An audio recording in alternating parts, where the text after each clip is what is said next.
leaving Tucson during a rain, and water dripping on my toes down at the gas pedal.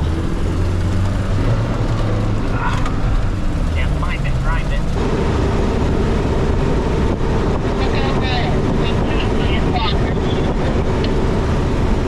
Yeah, a big mood.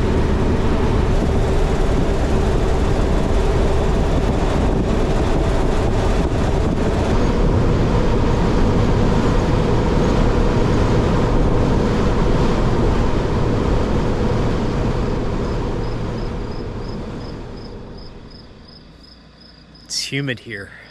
We're 2 hours from Tucson and stopping for the night on the way to Colorado. Shannon has the air conditioning on, and I think we are somewhere near Globe, Arizona. Not far from the highway, as you can tell.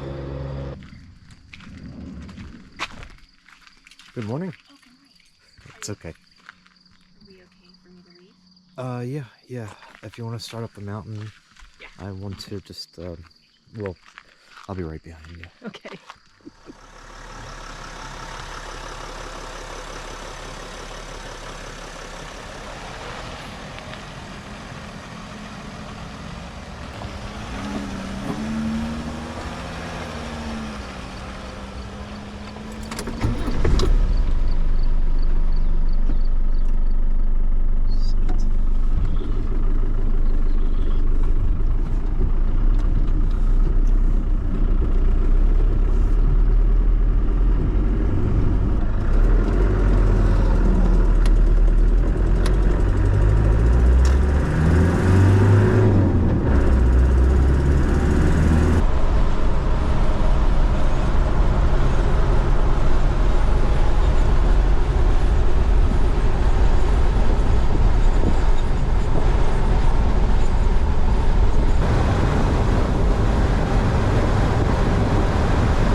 Yesterday we drove 2 hours, and today so far we've gone 3 hours. We're just about to cross into New Mexico, and then I think we have about 3 hours left until we get to the Durango, Hesperus area. And that part of southern Colorado is where we're going to settle in for the week. Welcome to New Mexico. Sunshine or something. Power windows. Now it gets hot in here instead of getting wet.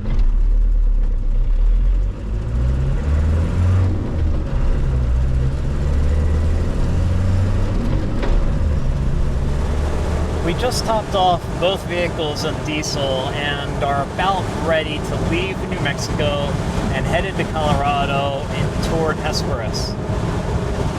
Sorry about the wind noise. It's really hot out, there's no air conditioning, so it has to be windows open.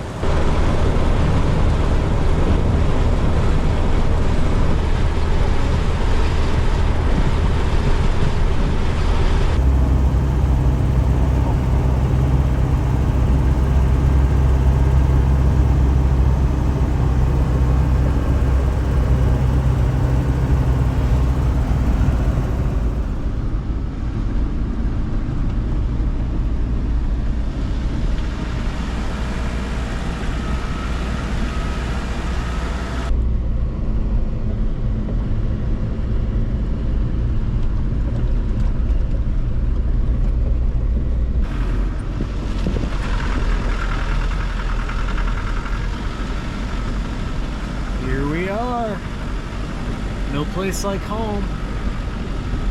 Oh man, it's been a few years, a couple years since we were here.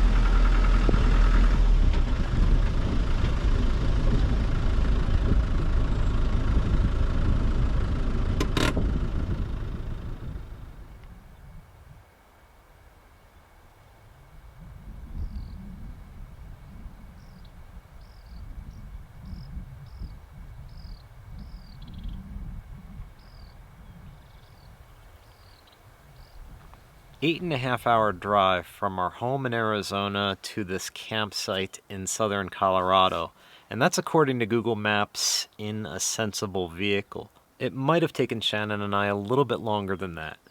I've got this bad boy tuned to go 65, maybe even 70 miles per hour. Despite the mind-blowing speed this thing is capable of, I like to cruise between 50 and 55 miles per hour. And in many cases on this trip, that was about 10, sometimes 20 miles per hour below the speed limit.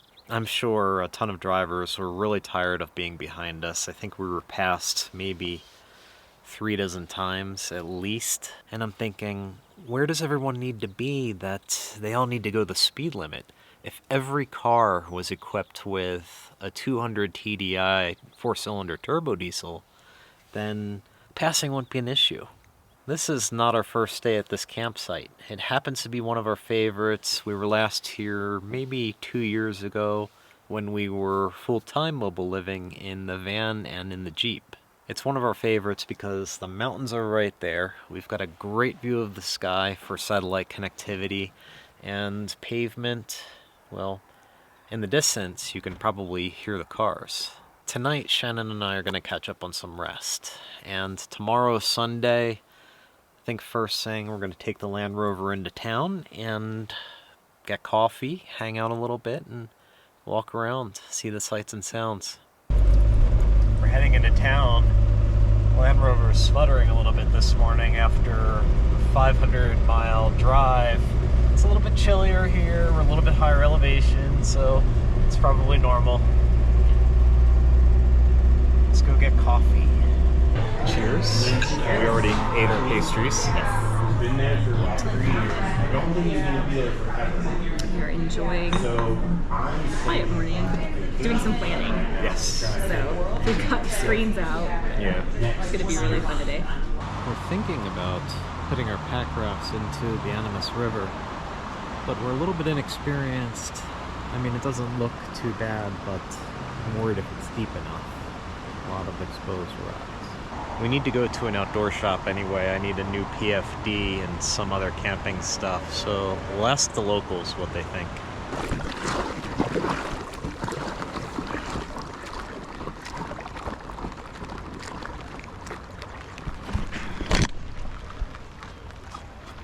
I'm spinning around. Sorry, camera. There she is. Rainy day on the Animas River. I took my shirt off because I didn't want it to get wet, but you can clearly see that I never take my shirt off.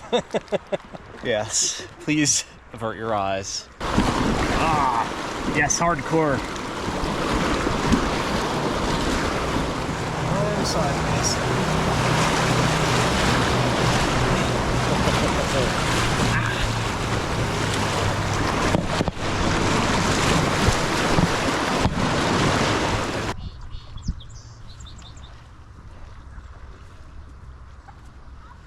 This is the Animas River, which flows through Durango, Colorado.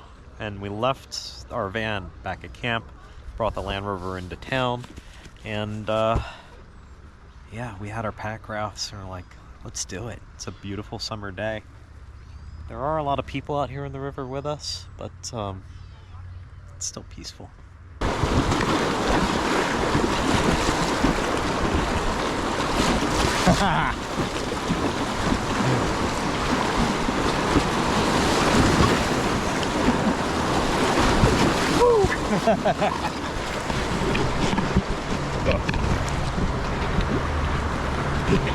Where did Shannon go? Yeah.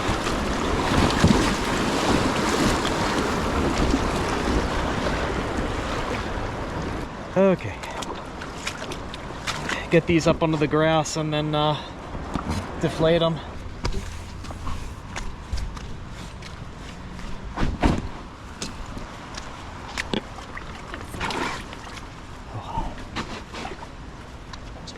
Yeah, same here.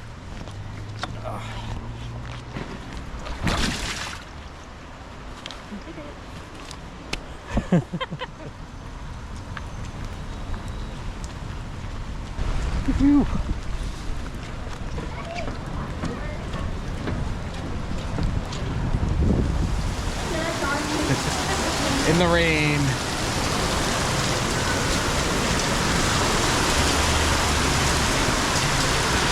got here right on time, sort of, except we're waiting for a seat.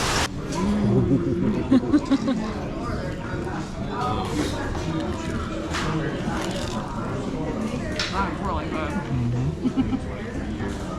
It's mozzarella jalapeno dip. Smoked mozzarella, goat cheese, jalapeno. Oh.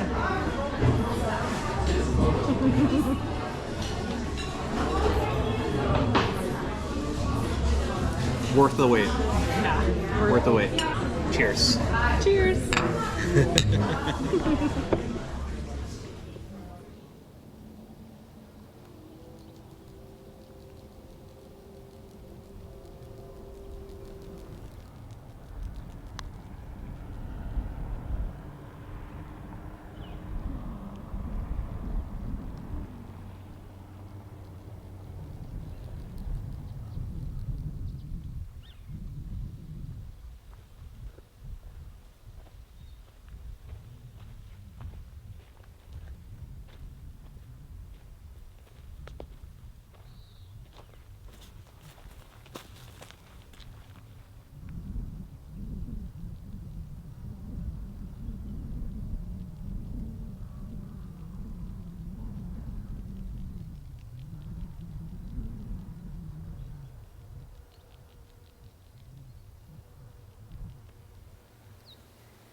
Oh wow, feels great to be out here.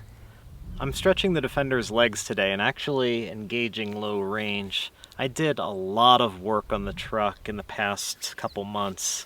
I replaced the front suspension, added the winch, air compressor, a 12-volt accessory hub, and all this new stuff doesn't change the fact that it's a beat-up old truck with 200,000 miles on it, so it's kind of a trial by fire. We'll see how it goes. It's been wonderfully reliable, and at times when it does need something fixed, it's always a fairly easy job, knock on wood. But airing down my tires and puttering around the mountains at 3 to 5 miles per hour should be fairly gentle on it. Anyway, daylight's burning, it's already getting a little warm out, so let's do some exploring.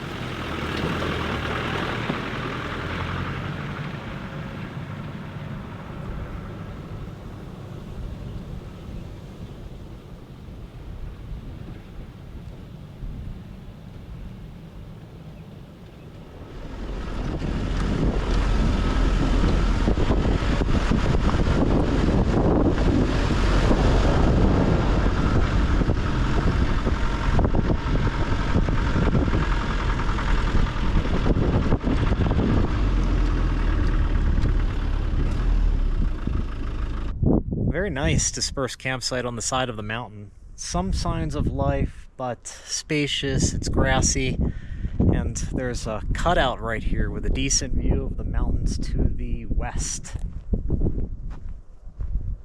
Because of some ruts and vegetation, the more compact four-wheel drive vehicle is required, but this is a nice spot. I'm going to put a pin in it.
an awesome little campsite spur just off that switchback by that forest road over there, with a great view of the valley and the mountains to the northwest. I told Shannon before I left base camp, oh, I'm not staying out in the field tonight. I don't have all my gear. I have almost all my gear. I just need more food. Kind of regret it because I keep finding these awesome tent sites.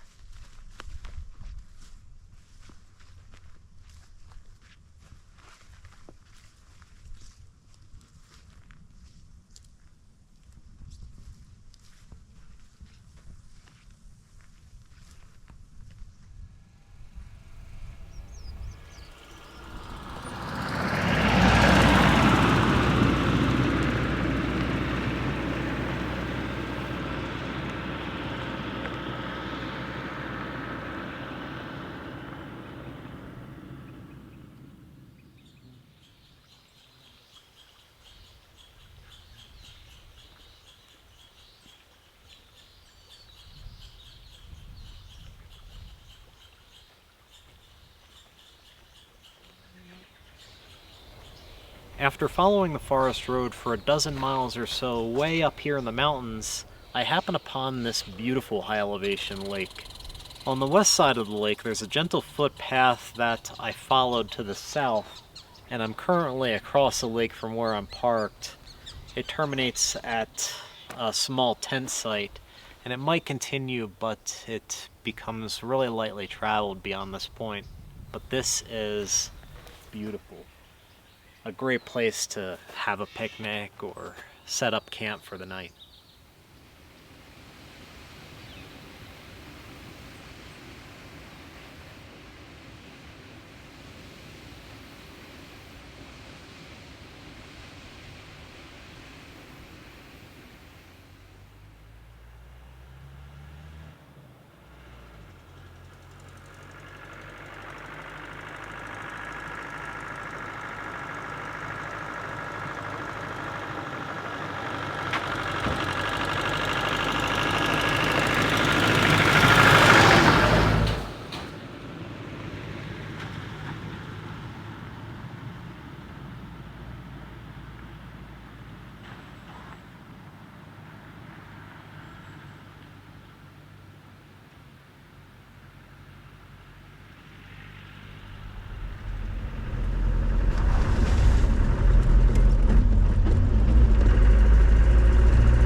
That's it.